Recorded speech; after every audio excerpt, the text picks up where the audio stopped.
we started working with him, and he didn't have the lines.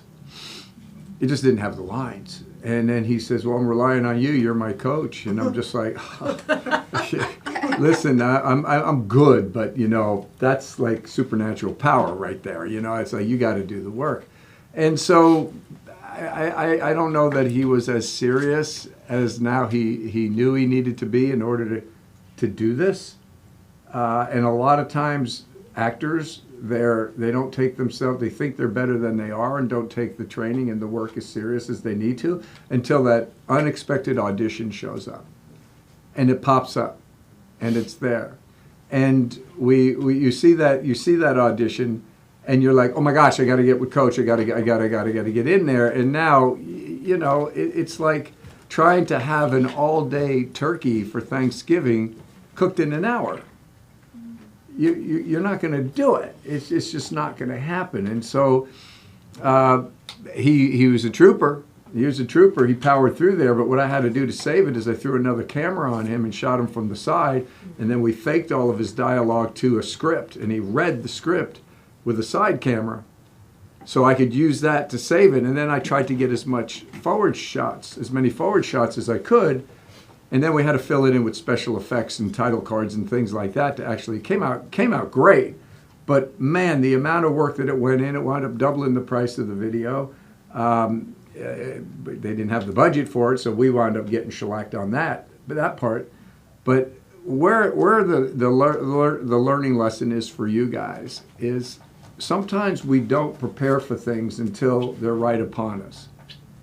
We don't prepare for things until they're right upon us. And then when they're right upon us, we go crazy trying to get it right. So for example, I don't know if any of you guys know much about professional NFL football or not, but no. There's an hour in the game with timeouts and injuries and commercials. The game lasts 3 hours, but there's an hour of playing time divided up into four quarters or two halves.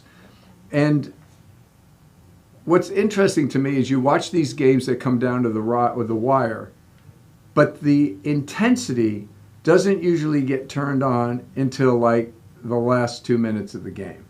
Mm-hmm. And they actually have it, it's called a 2-minute warning. And now you're in that last 2 minutes of the game and these guys are playing and you sometimes see the most amazing play action.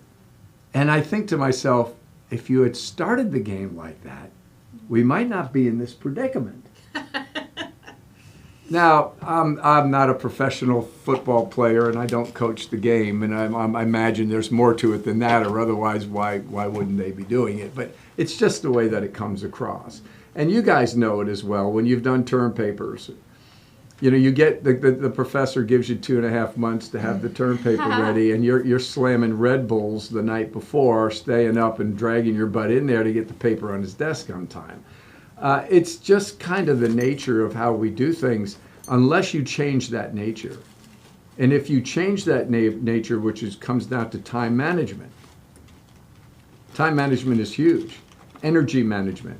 Now, as many of you guys know, I built a very extensive online acting course called the ACT program, which is out there. And those of you guys that are tuning in, the ACT course is probably the most comprehensive online acting training program that I've seen. Well, it isn't arguably. I've looked all over and I haven't found anything, even checking out the big universities, that do anything quite as extensive as we do with this online course.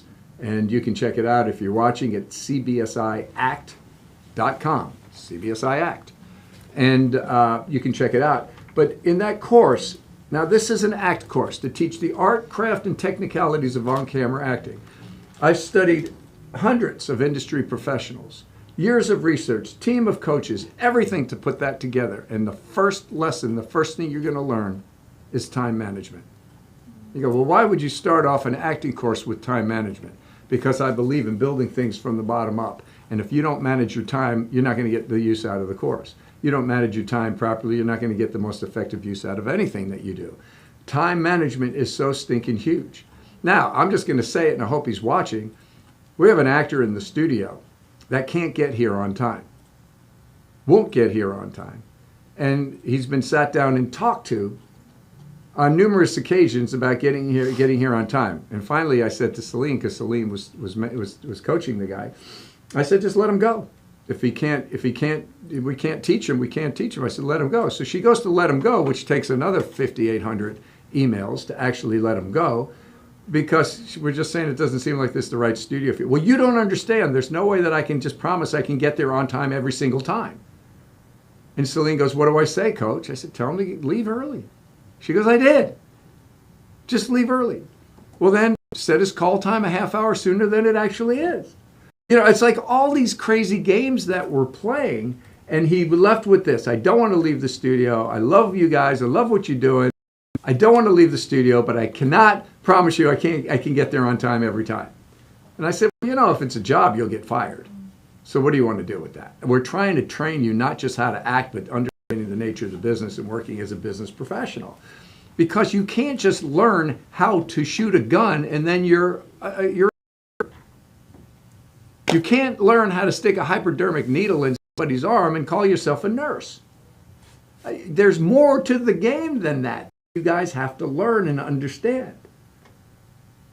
So we were in here yesterday working, and Laith needed a place to do some work, so he was there, but it was our admin day. And we had Daniel over here, and he was working. And then you had Laith over there. He's on his computer. Celine and I are at the desk. We're both on our computers, and there was just that quiet in the room where just everybody's doing their thing.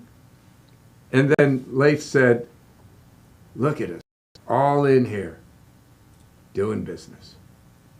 And I said, it is called show business.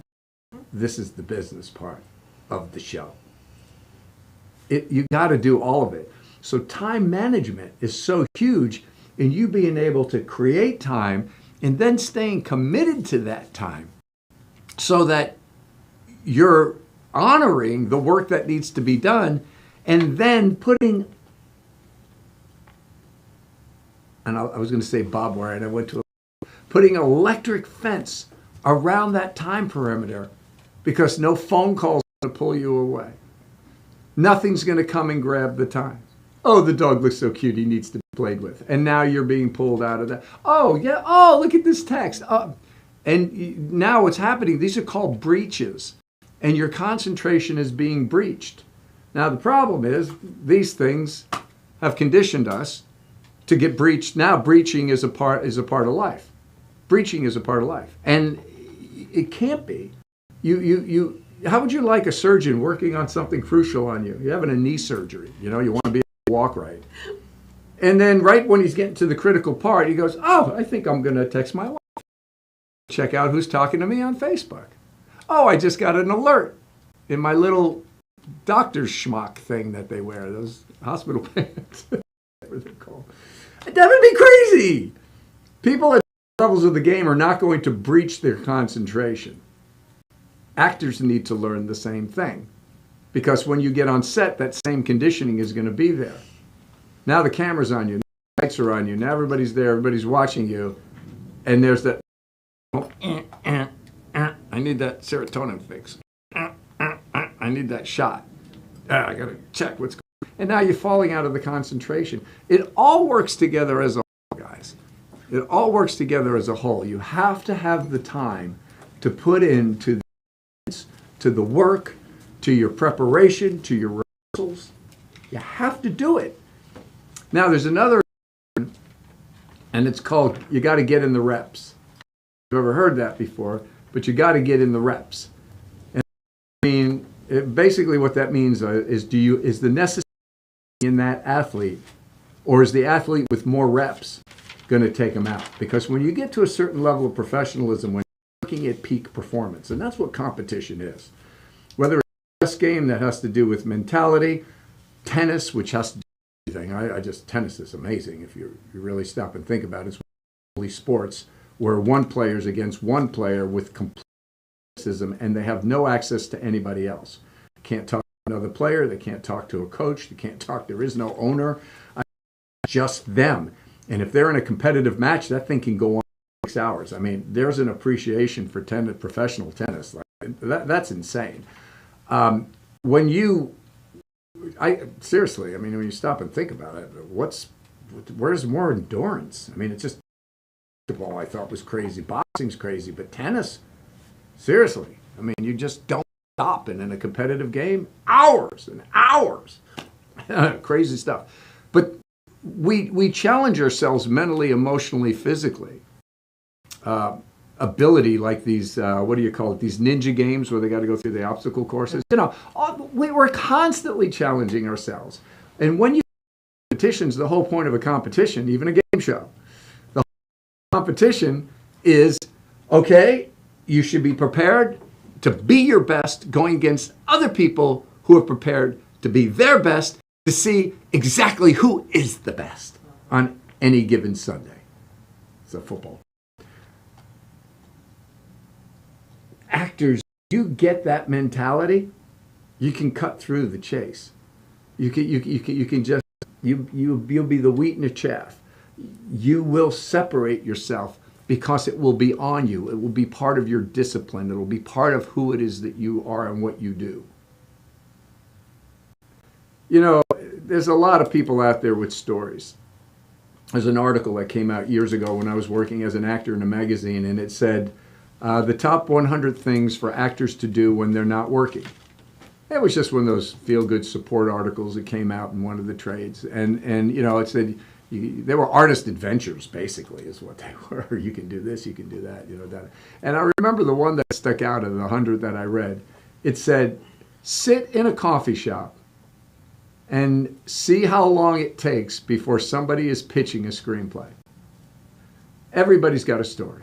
Everybody's got a screenplay. If you sit around with your ears open long enough, you can hear everybody saying, oh, we're taking this to Sundance. Oh, we're doing a red carpet on this. Oh, this is going to be a release. Oh, we're going to get this distribution on this. I mean, everybody is talking a story. Everybody has a story. And the issue with our stories are they're usually more grand than the reality of the story. I mean, it's just the way it is. It's what we do. You know, we do the same thing all the time. And it's how I'm dressed right now, my hair, everything. I didn't wake up this way. You know, we put something together. And I imagine if some kind of advanced technology where you could have a filter system with a battery, rib cage, and you can go, okay, I want to bring in more contrast. I want to bring in more sharpness. Let's put a little halo glow. And you could actually do that. Isn't that what we do to our Instagram pictures? I mean, we're always exaggerating the truth. Fine for certain things until you're called to accountability and the press comes on you, and now we need to see what you really have. And what I'm finding more and more now, and I would say it goes back to about 2008, I have not seen, as a business owner who interviews people and is always looking for opportunities to find quality things and quality people, different, you know, projects or whatever, how many people will pitch something and then when you call them on it, they can't deliver. It isn't even near close to what they're telling you, and don't even flinch. When I was young growing up, we called that a bullshit artist. Mm-hmm. Today, it's just how it is. And it's really kind of sad. Well, this is the good part of the entertainment industry and where the casting process comes in.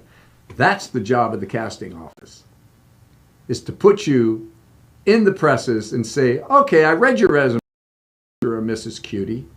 I saw your picture. Now I'm bringing you in, and you're going to show me what you got. This is why I think self-tapes are so ridiculous in this to a certain degree. They're great for an initial. For an initial, they're great. But how do you self-tape somebody to a project? I do self-tapes in here. We run out of time because I got to do so many takes to get the on.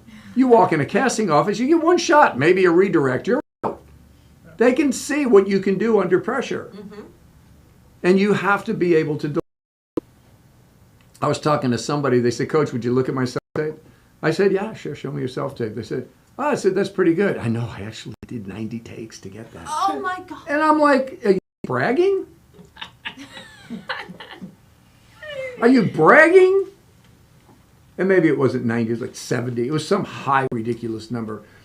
What are you going to do when they call you in and then you got one shot? Did you think that far? You have to have the goods. You have to have the ability. And the only way you're gonna log the reps is by doing it.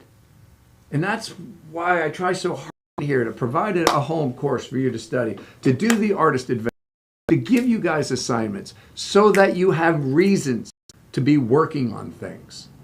Reasons to be working on your rehearsals.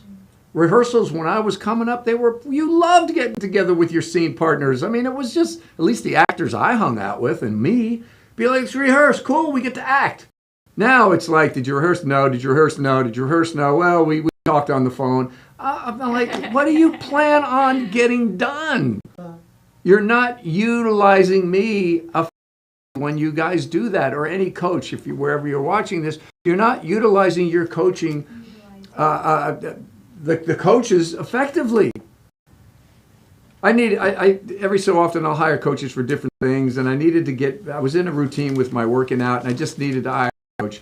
So I hired a coach for a month, paid whatever, $75 an hour, and bought a coach for a month just to take me through, to clean me up. And I said to her, look, I just want to go through my regimen. I want you to kind of bring me some, I just want some discipline on my workout.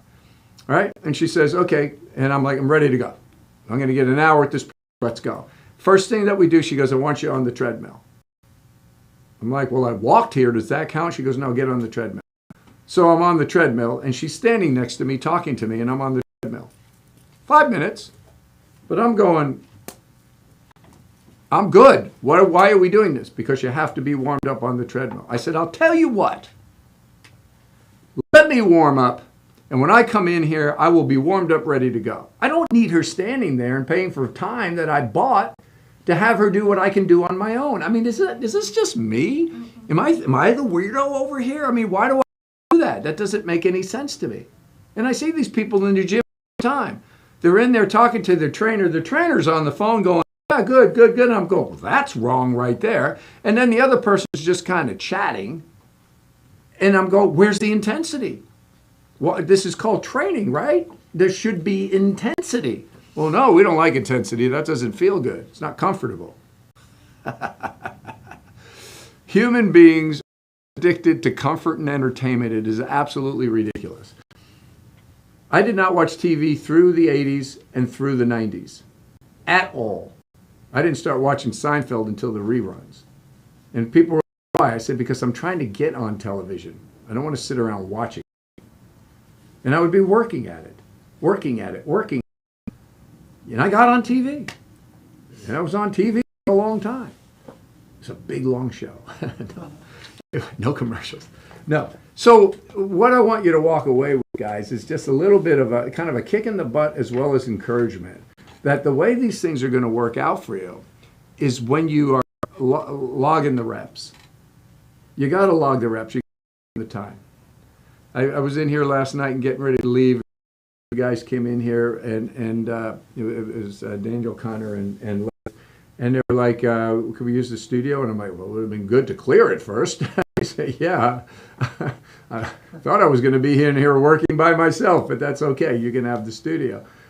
Note to self, make sure the studio's clear with Coach. I mean, it just assumes it's half the studio. It's like, what the heck is that?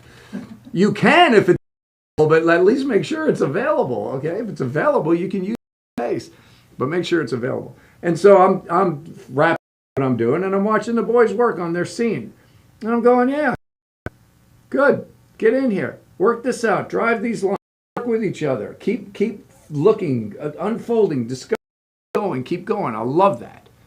That's the actor. So I leave you with this. Are you become an actor? Do you want to be an actor? Or are you a creative individual that is working the craft back? That's what you have to stop and think about. And last little story I'm going to tell you only because I want to close this out for you, and it'll make a point. When I was a young guy, we were in the group. You know, you had jocks and you had the cheerleaders, and you had the different groups of people, burnouts, whatever. You guys know. And we were motorheads. We were into cars. I was in buddies were into cars. We worked in gas stations as mechanics. We built race cars. We were so that was my deal. And so it's kind of cool because kind of cool guys. The jocks weren't threatened by us, and nerds didn't really understand us, and we didn't bother with them anyway because those when nerds weren't cool back in the 70s. Anyway, so we work on cars. Then you took your cars out on the weekend, just kind of like the Beach Boys song, basically what it is. And you take the cars out on Friday and Saturday night, and there were places around where I lived where you drag race. And cars would all just kind of meander around these locations, and then you'd call each other out at a light. And you call each other, highly illegal and crazy dangerous, but you call each other out, protocol for it, and you got to the light, and then you looked over and you revved and you jacked up your car, and they looked over and you went, okay, it's on. Kind of like how dogs sniff each other's butts. It's got it. And so now you got, okay, you're on, and as soon as that light turned red, you drag raced and you'd have a winner. I mean, it was drag racing, and it was really common. And that was my deal, as a young guy growing up. And there were all kind of cars on the road. There's kids that just were taking their dad's Buick out, and dad had no idea what was going on to his car, and he raced his dad's Buick. It's just some schmuck that wanted to race that didn't have a car. Then there were guys that actually were out there working on their cars, trying to make them work. But then there were two other categories of cars, and one was basically the tag-on car. And the tag-on car was a guy who got a car that looked like it was fast, went to the auto parts store, bought the fancy rims, bought the extenders on the tailpipes, bought the decals for the windows, bought the racing stripes, bought stuff, but didn't do anything to the engine. And there were jokes because they could not perform. They could beat the Buick, but they couldn't beat a race. You see? Then there's another category, race car, which was called the sleeper. And the sleeper was a car that looked like Dad's Buick. Nothing into the outside. It was all in the engine, all in the transmission. It was all in all the things that you need to put into a car. It worked, but you couldn't see it. And so normally what would happen is you'd pull up, and you wouldn't know it's a sleeper. That's why it's called a sleeper, because you had no idea what was going on with it. And you're in there, and you start laughing. You know you're going to kill the guy. And then the minute the light turns red, he's already finished, and you're still coming off the light because he just smoked you. And the sleepers were dangerous. It was the sleeper. It was the sleeper. Take you out. What was the sleeper? Wasn't worried about how they looked. Didn't care about their resume and their headshot. Wasn't making a big steam about how they're going to be on red carpets and go to Sundance and do all this stuff. They were working the engine. Same? Yeah. They were working on the engine.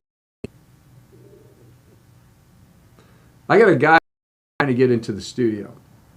He's auditioning for the master. He came in, audited class, sat in the back. Just, how you doing? He goes, hey, I'm auditing. I heard about you. I wanted to come and see what's going on. I say, oh, cool. Talk to you after class. Da-da-da. You guys have seen it a bunch of times. It was all over. I went in the back. I said, so what's going on? He goes, I just, feel like I need some training. I said, cool. And, tell me a little bit about you. He just kind of, I've just, been at it about a year and a half. Da-da-da. You been training anywhere? No, I picked here and there, but I really feel like I need some training. And I said, set up a sample session with me. You get 30 minutes. Let me get to know you a little. And so he sets up a sample session. I said, send me your material.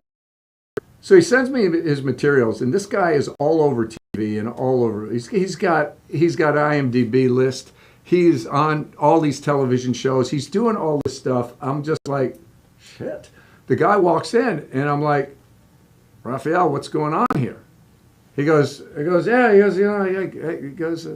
just work. I said, yeah. I said, you work a lot. He goes, yeah, I know, but I want to kind of get out of the things that I'm doing. I want to work. I want to be better. I want to work at the next level. And I start reminding me of me. I'm like, that's what I did. And so I said to him, I said, well, look, I think you need a shot at the master class. I want to set you up and have you audition for the master class. He goes, all right, cool. He goes, I can't come in for the audition because I just picked up a job. I'm in Hawaii. I'm shooting Hawaii for a week. I said, all right, well, let me know when you're back. He contacts me from Hawaii. He says, listen, I'm in New York because they want me on this movie. And I said, let me know when you're back in town. So he calls me up and says, Coach, I'm getting ready to come back in town.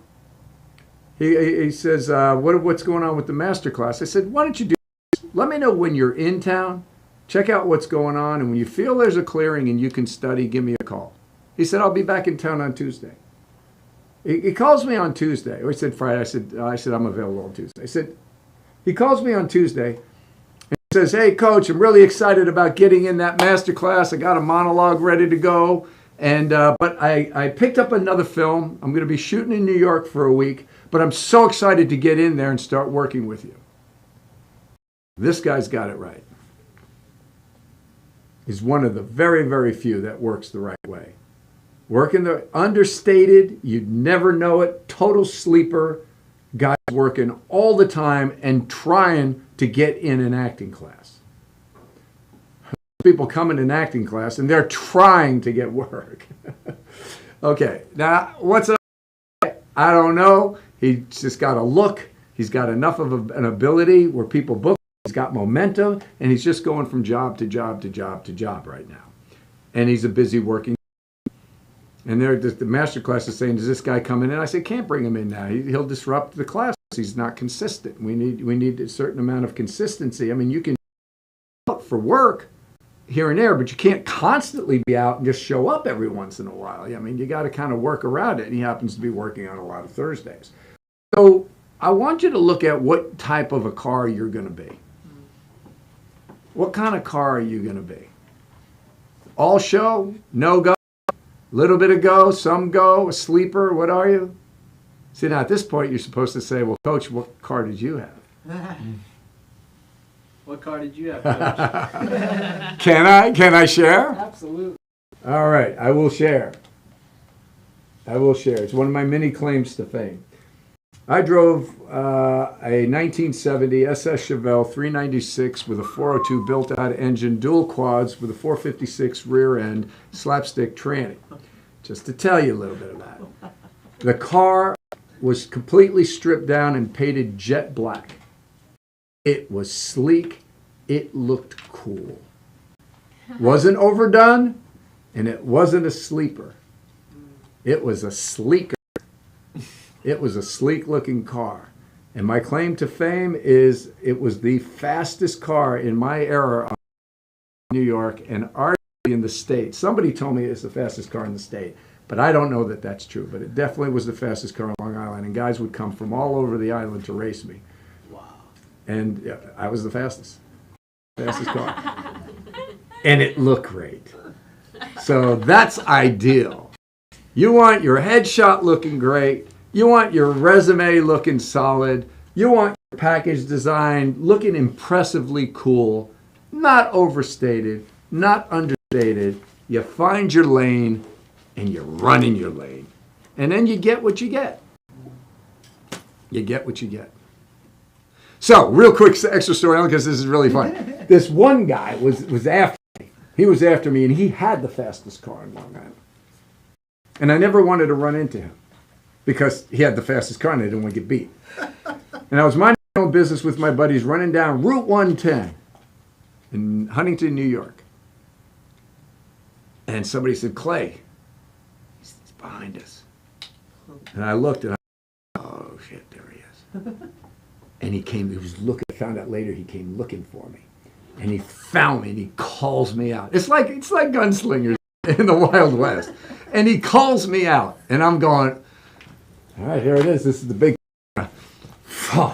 And we're in there. He's fucking totally jacking at the light.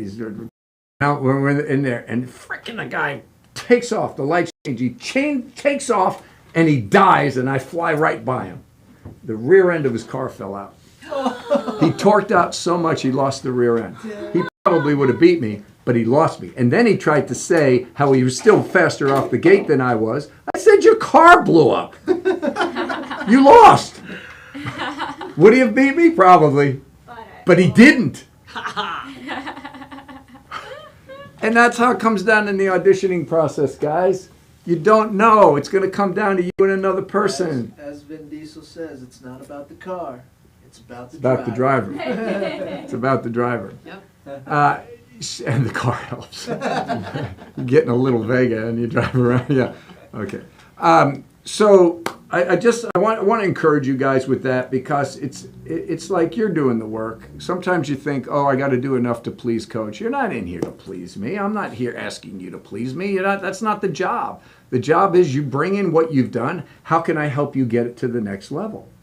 You bring in what you've done, and I just kind of guide you. You bring in the work that you've done, and I show you the direction to go in.